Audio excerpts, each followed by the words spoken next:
Ya estamos de vuelta aquí en Mañana en Directo. El jefe de bancada de la Democracia Cristiana se reúne con la ministra de Justicia, Javiera Blanco, para abordar el proyecto de ley que propone expulsar del país a aquellos extranjeros condenados por abusos a menores. Esto siempre y cuando cumplan penas no privativas de libertad. Justamente para conversar de este tema nos acompaña el diputado Ricardo Rincón. Buen día, diputado. ¿Cómo le va? Diputado, buenos días, estamos muy bien, gracias por la invitación. Diputado, quiero tratar de distinguir lo que pueden ser las pasiones y el repudio que a todos nos causa un delito de esta naturaleza y como las ganas de sí, que lo castiguen, que lo echen, que lo saquen de circulación, con una discusión un poquito más jurídica. Usted es abogado. ¿No es acaso una pena extra el sacarlo del país una vez que se produjo una condena por un delito? La condena es, qué sé yo, 4 años de libertad vigilada. ¿Por qué agregarle una pena extra que podría ser esta de sacarlo del país? A ver, no es agregar una pena nueva, la idea es poder conmutar, al estilo de lo que hizo el gobierno anterior del expresidente Sebastián Piñera, quien generó una conmutación de penas y de muchas penas para que los extranjeros, no pocos, no tengo la cifra exacta, pero eran más de 1000, sí. Más de 1000, claramente, tuvieran a cambio de la pena privativa de libertad la de extrañamiento en país de origen. Entonces no es una pena adicional. No es como en el caso de O'Reilly, que quieren sacarlo una vez que cumpla la condena de 4 años de libertad vigilada. A ver, lo que pasa es que no se olvide que en el caso del señor O'Reilly, él, gracias de hecho a un proyecto de ley que personalmente presenté junto a otros parlamentarios, se le revocó la nacionalidad. Claro. Por lo tanto, ya no es nacional. Obvio. Y no siendo nacional, si usted no tiene residencia, no puede permanecer en el territorio. Claro. Y también solicitamos, y ahí también hay que ser preciso, lo hizo conjuntamente el senador Durresti, también lo hicimos nosotros, junto al diputado Gabriel Silver, René Zafirio, Fuad Chahir y otros, que se le cancelara la residencia. Y eso se ha hecho, y hay un decreto recientemente firmado. Pero opera una vez que termine de cumplir la sentencia, porque su sentencia lamentablemente no es privativa de libertad. Entonces no hay que confundir esto con una pena adicional, ya, porque vulneraría el indubio pro reo. Tiene usted toda la razón sobre el particular. Se trata de conmutación de penas. Esa es la figura jurídica. Entiendo. ¿Se ha aplicado ya en Chile? Se ha aplicado ya en Chile. Pero ¿se ha aplicado en Chile para quiénes? Para quienes estaban privados de libertad, para poder generar descongestión carcelaria. ¿Pero qué significaría eso en la práctica entonces, diputado? Significaría que una persona como él dejaría de estar libre en el país, si usted hiciera esa conmutación de pena. ¿Ya? Nosotros estamos planteando el tema porque no solo se va a presentar hoy día, se puede seguir presentando en el futuro. En lo concreto entonces, diputado, ¿se trataría de personas que están cumpliendo penas privativas de libertad? No, en medio libre, en medio libre, no privativas de libertad, y que pudiera entonces conmutarse esa pena, ¿ya?, por extrañamiento en país de origen. ¿Y no se puede hacer respecto de O'Reilly porque no puede operar retroactivamente? Yo creo que se podría hacer, ¿sí?, porque no es una pena adicional, repito, es una conmutación, sino que sería una conmutación. Pero no hay ley hoy día y eso implica presentar un proyecto de ley, que es el que estamos anunciando, tramitarlo, y posteriormente usted podría aplicarlo para no hacer esta espera hasta el 2018 de esta sentencia, pero es una conmutación. Sí. Diputado, ¿por qué es necesario un proyecto como este? A ver, en lo personal a mí no me gusta, y yo creo que al país tampoco, que este tipo de personajes anden libres. Si alguien cree que no son un peligro para la sociedad, no solo en lo lego de la expresión, sino que en lo jurídico de la expresión, yo creo que comete un error. No hay ninguna posibilidad de garantizar que una persona que ha cometido ese tipo de delitos no vuelva a cometerlo. Perdón, diputado, pero la pregunta está de cajón. Si eso es cierto, ¿será lo mismo para los extranjeros y para los chilenos? De modo tal que más que hacer esta ley, pareciera que hay que hacer una ley, según sus palabras, impidiendo que cumplan penas en libertad. Porque ese es el tema, entonces no es la nacionalidad del autor. No, lo que pasa es que usted, en el caso del extranjero, tiene la posibilidad de el extrañamiento en país de origen. Sí. No puede hacerlo con un nacional. ¿Ya? No, pero puede meterlo preso, y que no esté en libertad. Porque... pero por cierto, pero es que eso va en otra línea y hay un proyecto de ley, yo también lo he presentado, también lo presentó el diputado Matías Walker y varios otros más. De hecho, en la comisión que preside el diputado Matías Walker de Seguridad Ciudadana se están viendo varios estos proyectos para aumentar las penas respecto de estos delitos para que garanticemos efectivamente el cumplimiento con privación de libertad. Evidentemente, ¿no? Si usted tiene razón. Pero eso ya está presentado. El punto está qué pasa cuando no hay privación de libertad y además la persona es extranjero y usted tiene esa vía jurídica para sacarlo del territorio. Con un nacional usted no puede hacerlo. Por supuesto.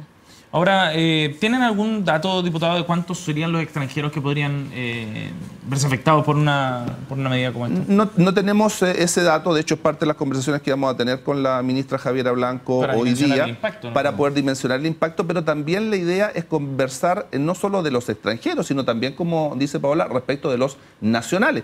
Por eso nosotros, junto con la presentación de este proyecto de ley, le estamos solicitando, ya lo hice telefónicamente, no sé si miércoles, jueves o viernes, la semana pasada, creo que jueves, cuando conversé telefónicamente con la ministra, que se le coloque brazalete electrónico. A nosotros no nos parece que esa figura no esté suficientemente asentada en el sistema penitenciario nacional para las personas que cumplen penas en medio libre. Pero ¿cuál sería la lógica de la pulsera electrónica para que no se acerque a eventuales víctimas, para que no se acerque a colegios? Porque si la persona está en libertad es para que circule libremente por el territorio. El monitoreo, porque el brazalete permite monitoreo y es una figura que no se ha ocupado suficientemente. Pero tiene sentido en la práctica, diputado, se lo pregunto porque los colegios no están segregados en un barrio de colegios. Los colegios están al lado del banco, al lado del kiosco, al lado del consultorio, de modo tal que, dado que esto no tiene una precisión de 1 metro, digamos, ni de 1 centímetro, el individuo puede estar caminando cerca de un colegio, pero en realidad está yendo al kiosco, o cerca del colegio está yendo, no quiero parecer defendiendo a los pedófilos, pero se entiende el punto. Se entiende totalmente el punto, pero mire, básicamente por 2 cosas. Primero, porque el solo hecho de que alguien tenga un brazalete es gravoso. Entendámoslo con toda claridad. No es algo trivial el tener un brazalete ya en un pie o ya en una mano.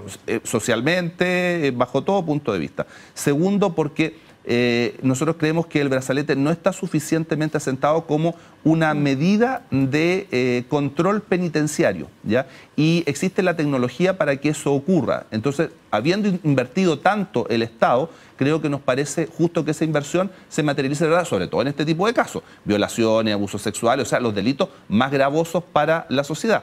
Y tercero, porque en la medida en que todo esto ocurra, usted va a ir desarrollando en mejor forma todo el sistema de monitoreo. No a la precisión que se quisiera, pero porque el monitoreo principalmente sirve cuando la víctima está permanentemente presente con una posibilidad de un nuevo ataque. Pero eso es cierto, ¿ya? Más bien en violencia conyugal, por ejemplo, más que en casos de pedofilia, donde las víctimas no son en particular una persona determinada, sino más bien los niños, como conjunto. Sí, efectivo, pero existen técnicas que permiten ir desarrollando con mayor precisión la utilización del brazalete. Si usted, habiendo invertido los recursos, que créanme que son muchos los que ha invertido el Estado, no lo utiliza o se recata en su utilización o lo restringe a ciertos casos, lamentablemente, usted evidentemente no va a poder desarrollar toda la precisión que requiere ese monitoreo, incluso respecto de la posibilidad derechamente de prohibir el acercamiento a escuelas, establecimientos educacionales, etcétera.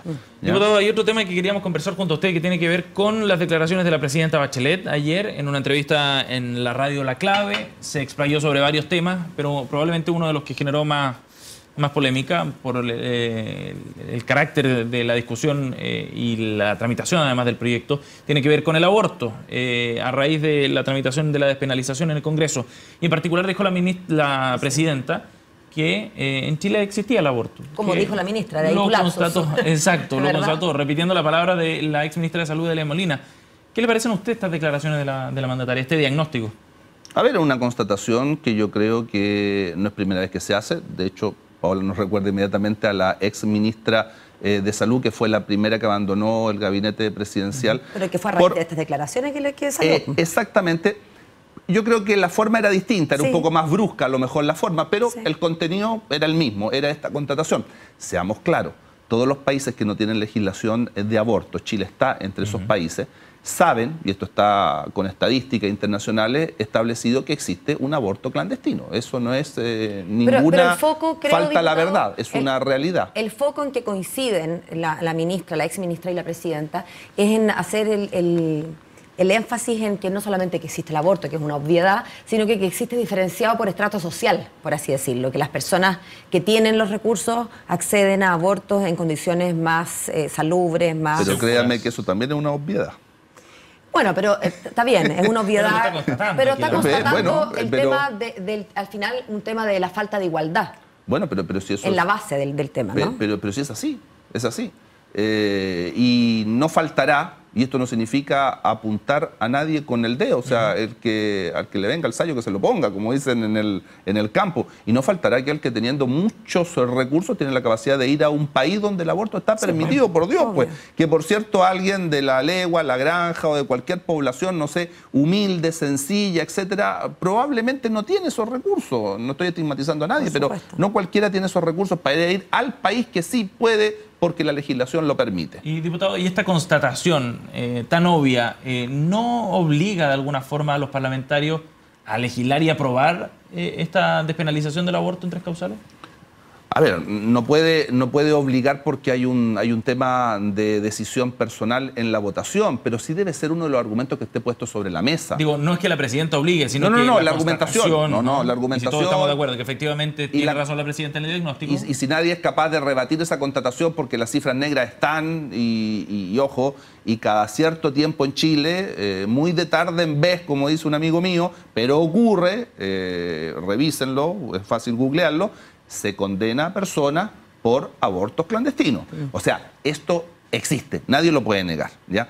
Ahora, como argumentación va a estar puesta seguramente sobre la mesa y será uno de los elementos a considerar respecto de la decisión a adoptar. Usted comprende que si a eso le agrega causales que son muy violentas, como la violación, y volviendo al tema de menores, imagínense el caso de una violación de una niña de 9 o 10 años que queda embarazada. Y que es violada reiteradamente, además probablemente se entera tardíamente. Exacto, e incluso con el argumento de la protección de la vida. ¿Cuál vida tengo que proteger? La de esa niña cuya vida corre riesgo porque hay una alteración fisiológica que le puede atentar no solo en términos psicológicos, sino también biológicos su desarrollo, porque no está preparada para engendrar un niño o niña porque tiene 9 o 10 años. Esa es la vida que tengo que proteger.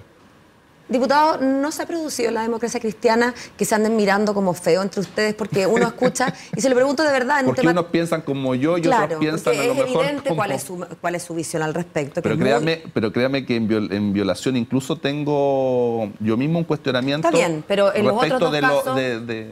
Pero es bien distinta su postura respecto a la de otros. Sí. Y en un tema tan sensible, pues bueno, la ley de pesca, esto tiene que ver con la vida, con los fundamentos mismos de la existencia de un ser humano... ¿no se produce que tú eres de allá y yo soy de los pro vida y pro muerte en esta un poco caricaturización, pero como se produce dentro de un mismo partido, se le pregunta? Con toda sinceridad, cuando se comienza a ver la legislación surgió un poco esa tensión. Y entre todos decidimos que ese no podía ser el punto de análisis respecto al proyecto de ley, ni menos de relación entre nosotros. Y lo acordamos como un pacto casi de sangre entre todos y nos abocamos a tener muchas sesiones en las reuniones de bancada, que son también reuniones de trabajo, los almuerzos, que es el único espacio en que estamos todos juntos, los martes y miércoles, para recibir distintas opiniones y poder ir contrastando nuestras visiones. De esas hemos tenido por lo menos 4 o 5 reuniones, han sido bastante fuertes, en algunas incluso con momentos de emotividad porque hemos traído casos a la bancada para conocerlo y yo creo que eso ha servido y ha podido disminuir entonces esa natural tensión que originalmente estuvo presente. Bien, pues, diputado Rincón, le agradecemos mucho que haya venido esta mañana. Gracias a ustedes. Buen día. Buen día.